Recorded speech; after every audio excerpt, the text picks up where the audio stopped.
فیصل آباد تو تشریف لے آئے ساڈے مہمان قاری محمد شاہد سلفی صاحب حافظہ اللہ۔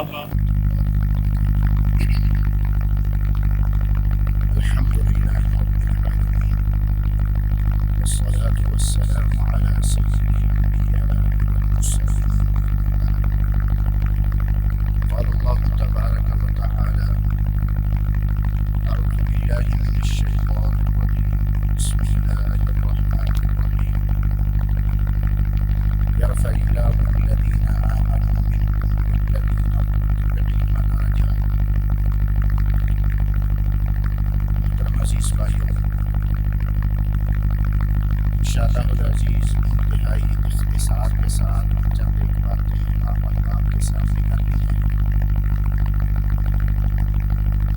مقصد صرف یہ ہے کہ میری اور آپ کی اصلاح ہو جائے، کیونکہ جو بندہ اپنی اصلاح کر لیتا ہے اللہ سبحانہ و تعالیٰ کا وہ پسندیدہ بندہ بن جاتا ہے، اللہ سبحانہ و تعالیٰ کا وہ مقرب بن جاتا ہے۔ توجہ سے چند ایک باتیں سماعت فرمائیں۔ نبی علیہ الصلاۃ والسلام کی سیرت کے کئی ایک پہلو پڑھتے ہیں۔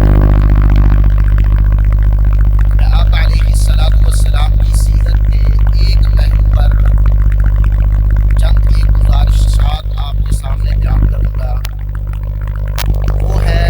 نبی علیہ الصلاۃ والسلام کی جو زندگی ہے تعلیم و تعلم کے حوالے سے۔ اللہ سبحانہ و تعالیٰ نے قرآن حکیم میں فرمایا وَأَنزَلْنَا إِلَيْكَ الذِّكْرَ لِتُبَيِّنَ لِلنَّاسِ، پیارے پیغمبر صلی اللہ علیہ وسلم ہم نے آپ پر قرآن نازل کیا تاکہ آپ قرآن بیان کریں، آپ قرآن جو ہے وہ واضح کر کے کہ قرآن کا معنی، مفہوم، ترجمہ، تفسیر،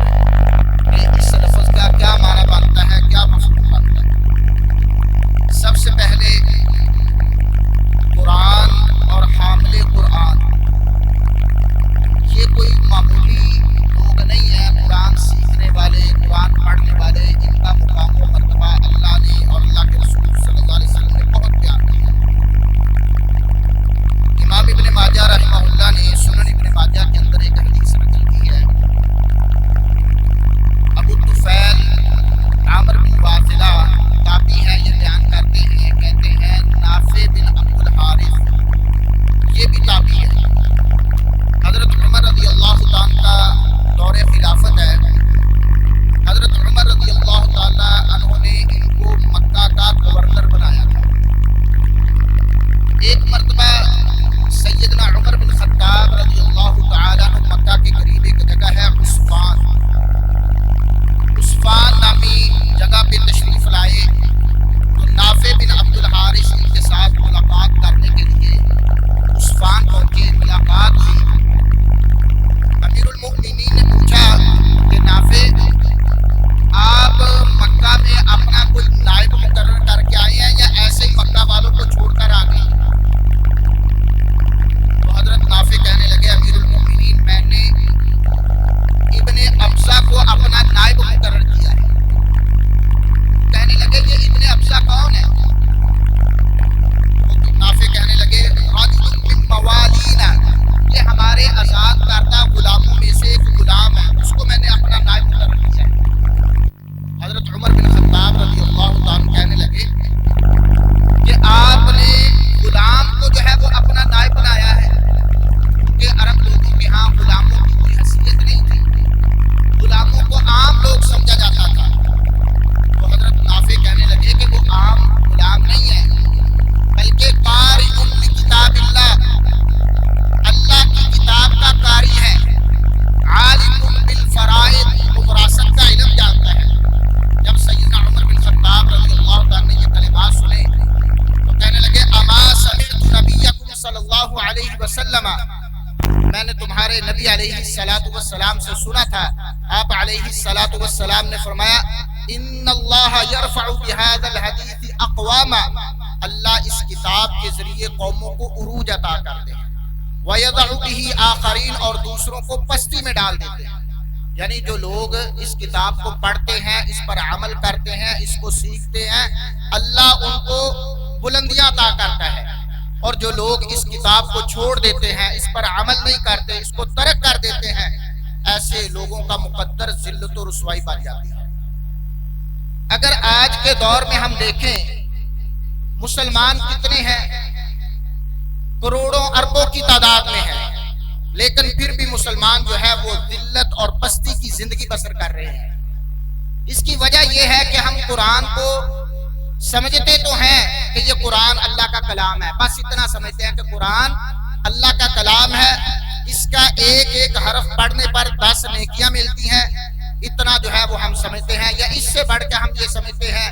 کہ اگر کوئی شخص فوت ہو گیا تو اس کو پڑھ کے جو ہے وہ بخش دیا جائے، یہ قرآن کافی ہے۔ نہیں میرے بھائیو، یہ قرآن کا مقصد قطعاً نہیں ہے، یہ قرآن کا مقصد نہیں ہے کہ قرآن جو ہے وہ بندہ پڑھے اور اس کو جو ہے وہ چھوڑ دے، یا اس کو جو ہے وہ دیکھ کے پڑھ لیا، بلکہ قرآن ایک مکمل ضابطہ حیات ہے۔ قرآن جو ہے وہ قیامت تک کے لیے انسان کے مسائل کو حل کرنے کا ذریعہ ہے۔ قرآن جو ہے یہ اللہ سبحانہ و تعالیٰ کی طرف سے نازل کردہ کتاب، اللہ نے اس کی حفاظت کا ذمہ لیا ہے، اور یہ حفاظت کا ذمہ اللہ نے ایسے ہی نہیں لیا،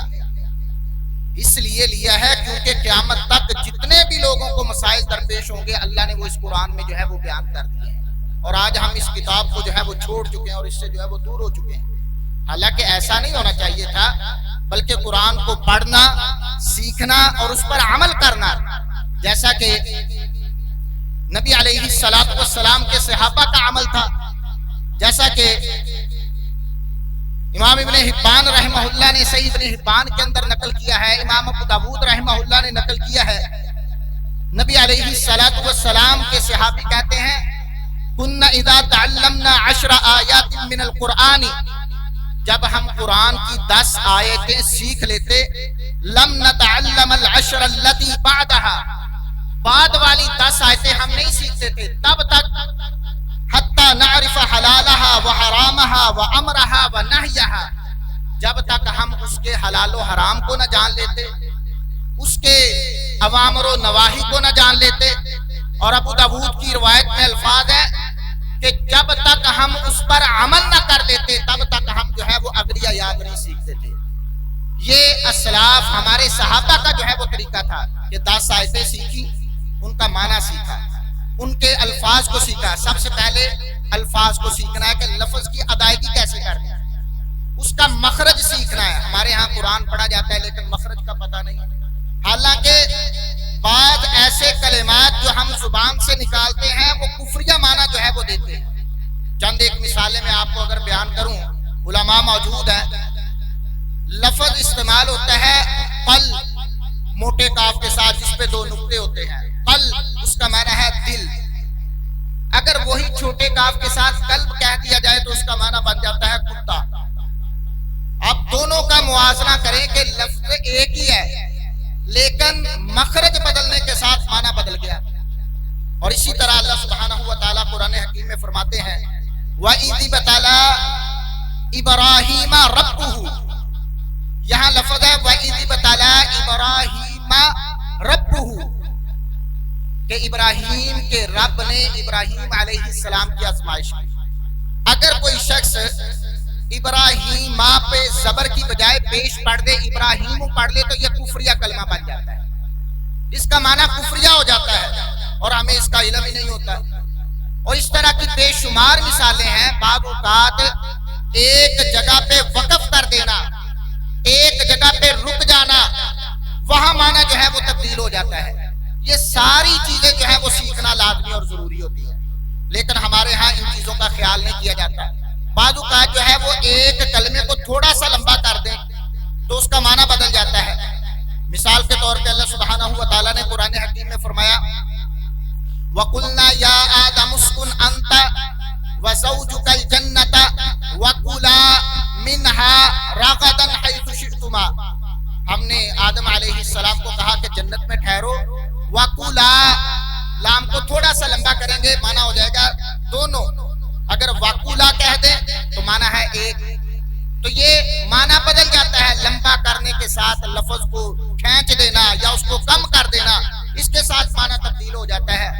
کا خیال ہی نہیں کیا جاتا، حالانکہ یہ ضروری اور بنیادی چیزیں ہیں قرآن کی تعلیم میں، ان کو سیکھنا لازمی اور ضروری ہے۔ اس لیے صحابہ کرام رضوان اللہ علیہم اجمعین 10 آیات سیکھتے تھے، ان کو پڑھنا سیکھتے تھے، ان پر عمل کرنا سیکھتے تھے، پھر اگلی 10 آیات جو ہے وہ سیکھتے تھے۔ اور آپ حیران ہوں گے، امام مالک رحمہ اللہ نے موطا امام مالک کے اندر نقل کیا ہے، کہتے ہیں کہ سیدنا عبداللہ بن عمر رضی اللہ تعالیٰ عنہ کتنے جلیل القدر صحابی ہیں، اللہ کے رسول صلی اللہ علیہ وسلم کے جلیل القدر صحابی، اتنا جو ہے وہ فہم و فراست کے مالک۔ صحیح بخاری کی حدیث ہے، کہتے ہیں کہ ایک دن اللہ کے رسول صلی اللہ علیہ وسلم کے پاس صحابہ موجود تھے، اللہ کے رسول صلی اللہ علیہ وسلم نے ایک سوال کیا، ایک سوال پوچھا، فرمایا کہ بتاؤ وہ کون سا درخت ہے جس کی مثال مومن کی طرح ہے، وہ درخت مومن کی طرح ہے۔ صحابہ کہتے ہیں کہ ہمارے ذہن جو ہے وہ جنگلات کی طرف بھاگے۔ اسی مجلس میں حضرت عمر رضی اللہ عنہ کے بیٹے عبداللہ بھی موجود تھے، کہتے ہیں کہ مجھے جواب کا پتہ تھا لیکن میں نے جواب نہیں دیا، کیونکہ مجلس کے اندر بڑے بڑے مشائخ سیدنا ابو بکر صدیق، سیدنا عمر بن خطاب جیسے بڑے اکابر صحابہ موجود تھے، اس لیے میں نے جواب نہیں دیا۔ تو بعد میں اللہ کے رسول صلی اللہ علیہ وسلم نے فرمایا کہ وہ کھجور کا درخت ہے۔ تو بعد میں حضرت عبداللہ بن عمر رضی اللہ تعالیٰ نے اپنے والد عمر بن خطاب کو کہا کہ بابا جان مجھے اس کا جواب آتا تھا لیکن میں نے جو ہے وہ اکابر صحابہ کا حیا کرتے ہوئے جو ہے وہ جواب نہیں دیا۔ تو حضرت عمر رضی اللہ تعالیٰ نے کہا کہ اگر تو وہاں جواب دے دیتے تو میرے لیے سرخ اونٹوں سے جو ہے وہ بہتر تھا۔ یعنی اتنی فہم و فراست کے مالک حضرت عبداللہ بن عمر رضی اللہ تعالیٰ عنہ، امام مالک رحمہ اللہ نقل کرتے ہیں کہ انہوں نے سورہ بقرہ جو ہے وہ 8 سالوں کے اندر سیکھی۔ کتنے سالوں میں؟ 8 سالوں میں انہوں نے سورہ بقرہ جو ہے وہ سیکھی، یعنی ان کو یاد کیا، اس کے معانی مفہوم کو سمجھا، حلال و حرام کو سمجھا، اس کی تفسیر کو سمجھا۔ 8 سالوں کے اندر سورہ بقرہ جو ہے وہ سیکھی۔ ہمارے ہاں کیا ہوتا ہے کہ بچے نے قرآن مجید حفظ کر لیا ہے، سمجھا جاتا ہے کہ اب یہ حافظ بن چکا ہے، والدین کے لیے تاج ہے، اور اسی لیے 70 جو ہے وہ لوگوں کی جو ہے وہ سفارش کرے گا، اور یہ سمجھا جاتا ہے کہ بس اتنا کافی ہے۔ نہیں میرے بھائیو، حافظ بنانے کے بعد اس کو مکمل عالم دین بنائیں، اس کو قرآن کے معنی اور مفاہیم جو ہے وہ سکھائیں، اسے پتا ہو کہ میں جو قرآن پڑھ رہا ہوں، میں جو الفاظ ادا کر رہا ہوں، اس کا معنی کیا ہے، میں کس کے ساتھ ہم کلام ہو رہا ہوں، میں کس کے ساتھ جو ہے وہ گفتگو کر رہا ہوں، یہ اللہ جو کا کلام جو میں پڑھ رہا ہوں یہ مجھے کیا بتا رہا ہے، میری کس طرف جو ہے وہ رہنمائی کر رہا ہے۔ یہ ساری چیزیں جب ہمیں پتا ہوں گی پھر اللہ سبحانہ و تعالیٰ جو ہے وہ ہمیں جو ہے وہ مقام عطا فرمائیں گے۔ اللہ سبحانہ و تعالیٰ دنیا کے اندر بھی سرخرو کر دیں گے، آخرت میں بھی سرخرو ہو جائیں گے۔ دنیا کے اندر بھی اللہ سبحانہ و تعالیٰ پھر جو ہے وہ مقام و مرتبہ عطا فرمائیں گے۔ آج ہمارے ہاں قرآن کو یہ سمجھا جاتا ہے کہ حفظ تک محدود، نہیں میرے بھائیو، حفظ بہت اچھی چیز ہے، بہت اجر و ثواب ہے، لیکن حفظ سے آگے اس کے معانی، مفاہیم، تفسیر، مخارج، اس کی قرات، یہ ساری چیزیں سیکھنا یہ بھی جو ہے وہ ضروری ہے، تب جا کے جو ہے وہ قرآن جو ہے وہ صحیح ہوتا ہے۔ اور اسی طرح ہمارے ہاں حفظ کرانے کے بعد جو ہے وہ معاملہ ٹھپ کر دیا جاتا ہے اور روک دیا جاتا ہے کہ بس بچہ حافظ بن گیا ہے، اتنا کافی ہے۔ نہیں میرے بھائیوں، اس بچے کو مکمل عالم دین بنانا چاہیے، وہ بچہ دین کے لیے وقف کر دینا چاہیے، بلکہ گھر کے افراد کو چاہیے کہ ایسا بچہ جو حافظ قرآن بنا ہے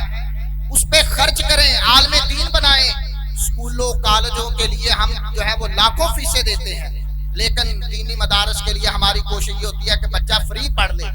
پھر جو ہے وہ پڑھ لیا ہے، نہ اس کے یونیفارم کا خیال، نہ اس کے جوتے کا خیال، نہ لباس کا خیال، کوئی بات نہیں، اس نے جو ہے وہ پڑھ ہی جانا ہے۔ نہیں میرے بھائیوں، دین کے طلباء پہ خرچ کیا کریں، اس حافظ کو صرف حافظ نہ رہنے دیں، عالم دین بنائیں، اس کو مفسر بنائیں، محدث بنائیں، عالم بنائیں، تاکہ وہ معاشرے کے لیے ایک بہترین جو ہے وہ عالم دین بن کے لوگوں کی رہنمائی کا ذریعہ بنے۔ اور ان پہ خرچ کرنا یہ باعث برکت ہے، جیسا کہ جامع ترمذی کی حدیث ہے، حضرت انس بن مالک رضی اللہ تعالیٰ عنہ بیان فرماتے ہیں، کہتے ہیں کان اخوانی علی عہد النبی صلی اللہ علیہ وسلم اللہ کے رسول صلی اللہ علیہ وسلم کے زمانے میں دو بھائی تھے، اور آپ علیہ الصلوۃ والسلام نے حضرت انس فرماتے ہیں فکان احدهما یاتی النبی صلی اللہ علیہ وسلم، ان دونوں میں سے ایک نبی علیہ الصلوۃ والسلام کے پاس آتا، دین سیکھتا، آپ سے جو ہے وہ شریعت کے احکام سیکھتا، آپ سے مسائل جو ہے وہ سیکھتا، اور آپ فرمایا والآخر یحترف، اور دوسرا جو تھا وہ گھر کے اخراجات کے لیے بندوبست کیا کرتا تھا۔ فشکل مختلف اخاہ الی النبی صلی اللہ علیہ وسلم، جو گھر کے اخراجات کا بندوبست کرتا تھا،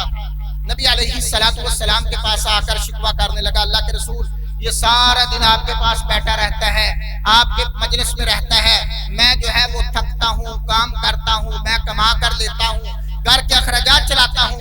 ان چیزوں کا شکوہ کیا۔ تو اللہ کے رسول صلی اللہ علیہ وسلم نے کیا فرمایا؟ فرمایا لعلک ترزق بہ، فرمایا ہو سکتا ہے کہ جو تجھے رزق مل رہا ہے اس کی وجہ سے مل رہا ہو، یہ دین پڑھ رہا ہے اس کی وجہ سے اللہ تجھے رزق دے رہا ہے، یہ دین کی وجہ سے تمہیں جو ہے وہ اللہ جو ہے وہ رزق دے رہا ہے۔ تو اس لیے اگر ایک بچہ عالم دین پڑھ رہا ہے اس پہ خرچ کریں اس نیت کے ساتھ کہ اللہ میرا رزق جو ہے وہ اس کی وجہ سے جو ہے وہ اور بڑھا دے گا، علم میرا رزق اور جو ہے وہ بڑھ جائے گا۔ اس لیے اس معاملے کے اندر جو ہے وہ کنجوسی نہیں کرنی چاہیے۔ اور اس کے بعد ہمارے ہاں اکثر لوگوں کا جو عالم دین بنانے کے بعد نظریہ ہے کہ یہ ہمیں دنیا کما کر لا کر دے گا، یہ ہمیں جو ہے وہ پیسے کما کر دے گا۔ نہیں میرے بھائیو، یہ کبھی بھی نظریہ نہیں ہونا چاہیے کہ اگر ہم نے بچہ عالم دین بنایا ہے، حافظ قرآن بنایا ہے، تو یہ ہمیں دنیا کا مال لا کر دے گا، کیونکہ دنیا اور دین یہ دو الگ چیزیں ہیں۔ بلکہ نبی علیہ الصلوۃ والسلام کی یہ حدیث ہے، اللہ کے رسول صلی اللہ علیہ وسلم نے فرمایا، صحیح ترغیب و ترہیب کی حدیث ہے، علامہ البانی نے اس کو صحیح کہا ہے۔ حضرت ابو ہریرہ رضی اللہ تعالی عنہ بیان فرماتے ہیں من تعلم علما مما یبتغى به وجه اللہ، فرمایا کہ جو بندہ علم سیکھتا ہے وہ علم جس کے ذریعے اللہ کی رضا تلاش کی جاتی ہے، اللہ کی خوشنودی حاصل کی جاتی ہے، اللہ کو راضی کرنے کے لیے علم سیکھا جاتا ہے۔ اور وہ بندہ کس لیے سیکھتا ہے؟ لیصیب به عرض الدنیا، تاکہ اس کو دنیا کا مال ملے۔ علم کس لیے سیکھا؟ کہ دنیا آئے، دنیا کا مال آئے۔ اللہ کے رسول صلی اللہ علیہ وسلم نے فرمایا لم یجد عرف الجنہ، یہ جنت کی خوشبو بھی نہیں پائے گا، اللہ اس کو جنت کی خوشبو بھی عطا نہیں کریں گے، اس کو نصیب نہیں کریں گے جو بندہ صرف دنیا کے مال کے لیے جو ہے وہ علم حاصل کرتا ہے۔ اس لیے گھر والوں کو بھی یہ ذہن بنانا چاہیے کہ ہمارا جو بچہ حافظ قرآن بنا ہے، عالم دین بنا ہے، یہ دنیا کما کر نہیں لائے گا، یہ آخرت کمائے گا۔ آپ یہ نیت رکھیں کہ یہ بچہ سب سے پہلے گھر والوں کی ہدایت کا ذریعہ ہوگا، گھر والوں کی رہنمائی کرے گا، گھر والوں کو بتائے گا کہ والد صاحب آپ نے نماز کیسے پڑھنی ہے، وضو کیسے کرنا ہے، غسل کیسے کرنا ہے، آپ کے جو ہے وہ صوم و صلات کیسے ہونے چاہیے، بہن بھائیوں کو بتائے گا، دین کے احکام جو ہے وہ بتائے گا، پھر محلے کے اندر، رشتہ داروں کے اندر، معاشرے کے اندر اس چیز کی جو ہے وہ ترغیب، اس چیز کی تبلیغ کرے گا، لوگوں کو دین پہنچائے گا۔ یہ مقصد ہونا چاہیے۔ جب یہ مقصد ہو جاتا ہے پھر اللہ سبحانہ و تعالیٰ دنیا کے اندر بھی اس کو مقام عطا کرتے ہیں اور آخرت کے اندر بھی وہ بندہ جو ہے وہ کامیاب ہوگا۔ پھر اللہ سبحانہ و تعالیٰ قیامت والے دن سے کہیں گے اقرأ ورتقی، پڑھو اور جنت کے درجات جو ہے وہ چڑھتے جاؤ، کما ترتل فی الدنیا، جس طرح تو دنیا کے اندر پڑھا کرتے ہیں۔ پھر یہ فوائد اس وقت حاصل ہوں گے۔ آج حافظ تو لاکھوں موجود ہیں لیکن جو ہے یہ فوائد نہیں مل رہے۔ وجہ یہ ہے کہ ہم نے یہ سمجھ لیا ہے کہ یہ حافظ بنے گا، عالم دین بنے گا، یہ دنیا کما کے لائے گا۔ نہیں میرے بھائیو، دنیا نہیں، آخرت کمائے گا، آخرت میں درجات ملیں گے، آخرت میں اللہ سبحانہ و تعالیٰ جو ہے وہ چیزیں عطا فرمائیں گے۔ اور کبھی بھی اس دین کو دنیا کا جو ہے وہ مشغلہ نہیں بنانا چاہیے۔ نبی علیہ الصلوۃ والسلام کی یہ حدیث، آپ علیہ الصلوۃ والسلام نے فرمایا کہ وہ شخص من ہم ہمومہ الدنیا، وہ بندہ جو اپنے غموں کو دنیا کا غم بنا لیتا ہے، دنیا کو اپنا غم بنا لیتا ہے۔ من ہم الہموم ہم دنیا، دنیا کو اپنا غم بنا لیا، یعنی میرا گھر بنانا ہے، میں نے جو ہے وہ گاڑی لینی ہے، میں نے جو ہے وہ یہ چیزیں خریدنی ہے، میں نے یہ خریدنی ہے، یہ دنیا ہے سارا۔ اللہ کے رسول صلی اللہ علیہ وسلم نے فرمایا اللہ سبحانہ و تعالیٰ اس کو اس کے غموں کے سپرد کر دیتے ہیں۔ تو لو بھائی اپنے غموں کو پورا کر کے دیکھ لو، شاید تجھے جو ہے وہ تیرے غم پورے ہوتے نظر آئیں۔ اور آپ علیہ الصلوۃ والسلام نے فرمایا وَمَنْ جَعَلَ الْهُمُومَ هَمَّ الْآخِرَةِ، جس کے سارے غم مل کر ایک ہی غم بنتا ہو، وہ کیا غم ہے کہ آخرت کا غم، کہ میری آخرت اچھی ہو، میں آخرت میں کامیاب ہو جاؤں، آخرت میں میرے والدین کامیاب ہو جائیں، میرے ماں باپ جو ہے وہ کامیاب ہو جائیں، میرے بہن بھائی کامیاب ہو جائیں، میرے رشتے دار جو ہے وہ جنتی بن جائیں، میں جو ہے وہ ان کی اصلاح چاہتا ہوں، میری آخرت جو ہے وہ بہتر ہو جائے، میں جو ہے وہ جنت کا جو ہے وہ وارث بن جاؤں۔ اللہ کے رسول صلی اللہ علیہ وسلم نے فرمایا کہ جو بندہ اپنے غموں کا یہ ایک غم بنا لیتا ہے کفاہ اللہ ہمہ، اللہ اس کے غموں کے لیے کافی ہو جاتا ہے، پھر اللہ اس کے غموں کو پورا کر دیتا ہے، پھر اس کے غم پورے ہو جاتے ہیں۔ اور اس کے بعد ہمارے ہاں جو لوگوں کے ذہنوں کے اندر دیندار لوگوں کے بارے میں کنسپٹ پایا جاتا ہے، سوچ پائی جاتی ہے کہ یہ دیندار بن جائے گا، شاید یہ لوگوں کے پیسوں پہ پڑے گا، یہ زکوٰۃ کا مال لے گا، یہ جو ہے وہ اس طرح کرے گا۔ نہیں میرے بھائیو، یہ بہت چھوٹی سوچ ہے، یہ رزق اللہ کے ہاتھ میں ہے۔ اللہ جس کا رزق چاہتا ہے کشادہ کرتا ہے، جس کا رزق چاہتا ہے کم کر دیتا ہے۔ یہ ہم نے کہاں سوچ لیا کہ دینداروں کا کوئی مستقبل نہیں ہے۔ میں یہ چند دن پہلے کی بات ہے، اخبار میں خبر چھپی کہ اس سال میڈیکل کے اسٹوڈنٹ جو ہیں وہ انہوں نے بہت کم داخلہ لیا ہے، یعنی 14% میڈیکل کے اسٹوڈنٹ جو ہے وہ داخلہ لیتے تھے، ان میں سے صرف 8% نے داخلہ لیا، 6% نے داخلہ نہیں لیا۔ وجہ انہوں نے بیان کی، کہتے ہیں کہ اس وقت پاکستان کے اندر 20,000 میڈیکل کے اسٹوڈنٹ جو ڈاکٹر بن چکے ہیں، MBBS ڈاکٹر بن چکے ہیں، بے روزگار ہیں، اس وجہ سے جو ہے لوگ اس فیلڈ کے اندر نہیں جا رہے۔ کیا گارنٹی ہے کہ یہ جو ہے وہ ڈگریاں ہمیں جو ہے وہ رزق دیں گی؟ کتنے ہی انجینئر بے روزگار پھر رہے ہیں۔ اس لیے میرے بھائیوں، یہ کبھی ذہن کے اندر نہیں ہونا چاہیے کہ ہمارا بچہ اگر دیندار بنے گا تو شاید جو ہے وہ اس کا کوئی مستقبل نہیں ہے، اس کا کوئی فیوچر نہیں ہے، اس سے کوئی مال نہیں دے گا، اس سے کوئی دنیا نہیں حاصل ہوگی۔ دنیا اللہ سبحانہ و تعالیٰ اس کے قدموں میں لا کے ڈھیر کر دے گا، ساری دنیا کے اندر جو ہے وہ آ جائیں گے۔ جو بندہ اللہ کی رضا کے لیے، اللہ کی خوشنودی کے لیے، اللہ کو راضی کرنے کے لیے دین سیکھتا ہے اور اس دین کو آگے پھیلانے کے لیے کوشش کرتا ہے، اور صرف مقصد کیا ہے کہ اللہ راضی ہو جائے اور آخرت بہتر ہو جائے اور لوگ جو ہے وہ ہدایت کے راستے پہ آ جائیں، یہ بندے کا جب مقصد بن جاتا ہے، اللہ سبحانہ و تعالیٰ کبھی جو ہے وہ اپنے بندوں کو جو ہے وہ دنیا کے اندر جو ہے وہ ذلیل و رسوا نہیں ہونے دیتے۔ الا ان اولیاء اللہ لا خوف علیہم ولا هم یحزنون، خبردار اللہ کے جو ولی ہیں نہ وہ دنیا کے امور کے بارے میں جو ہے وہ غمزدہ ہوتے ہیں، نہ آخرت کے معاملات کے بارے میں پریشان ہوتے ہیں۔ ولا خوف علیہم ولا هم یحزنون، خوف اور حزن دو لفظ استعمال کیے اللہ سبحانہ و تعالیٰ نے۔ مفسرین لکھتے ہیں خوف دنیا کا خوف، اور بعض کہتے ہیں کہ نہیں آخرت کا خوف، اور حزن یا حزن یہ آخرت کا غم، آخرت کی فکریں کہ کہیں میری آخرت نہ تباہ ہو جائے، کہیں اللہ میرے اعمال غارت نہ کر دے، کہیں جو ہے وہ میری جو ہے وہ آخرت برباد نہ ہو جائے۔ یہ فکریں جو ہے وہ اللہ سبحانہ و تعالیٰ اس کی ختم کر دیتا ہے، کیونکہ وہ اللہ کا ولی بن جاتا ہے۔ اللہ کے رسول صلی اللہ علیہ وسلم کی وہ حدیث کہ آپ علیہ الصلوۃ والسلام نے فرمایا کہ وہ بندہ جس کے ساتھ اللہ سبحانہ و تعالیٰ محبت کرتے ہیں، اللہ سبحانہ و تعالیٰ سیدنا جبرائیل علیہ السلام کو کہتے ہیں کہ جبرائیل میں فلاں بندے کے ساتھ محبت کرتا ہوں۔ جبرائیل علیہ السلام کہتے ہیں میں بھی اللہ اس کو محبت کرتا ہوں، کیونکہ وہ کبھی اللہ کے حکم کی عدولی نہیں کرتے۔ پھر جبرائیل علیہ السلام فرشتوں کے اندر اعلان کرتے ہیں اور کہتے ہیں کہ اللہ اور جبرائیل فلاں بندے کے ساتھ محبت کرتے ہیں، تم بھی ان کے ساتھ جو ہے وہ محبت کرو۔ پھر وہ فرشتے زمین پہ آتے ہیں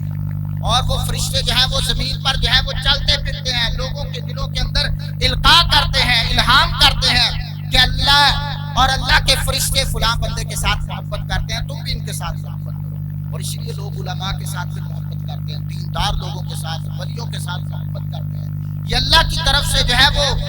وہ محبت لوگوں کے دلوں کے اندر ڈال دی جاتی ہے، پھر لوگ ان کو مقام دیتے ہیں، پھر لوگ جو ہے وہ ان کا جو ہے وہ مقام جو ہے وہ ان کے ہاں ہوتا ہے۔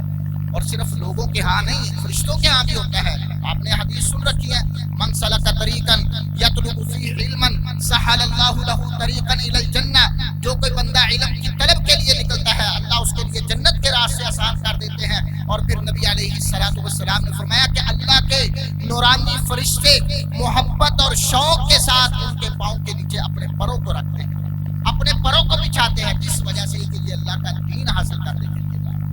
یہ اتنا بڑا مقام اللہ سبحانہ و تعالیٰ جو ہے وہ عطا کرتے ہیں اس عالم دین کو، جو اللہ کی رضا کے لیے، اللہ کی خوشنودی کے لیے، اللہ کے کلمے کو بلند کرنے کے لیے جو ہے وہ یہ دین کو سیکھتا ہے، دنیا کے مال کے لیے نہیں، شہرت کے لیے نہیں۔ آج کل ہمارے ہاں شہرت کا معاملہ بھی بڑا عام ہوتا جا رہا ہے، جب لوگ یہ سمجھتے ہیں کہ جلدی جلدی مشہور ہو جائیں۔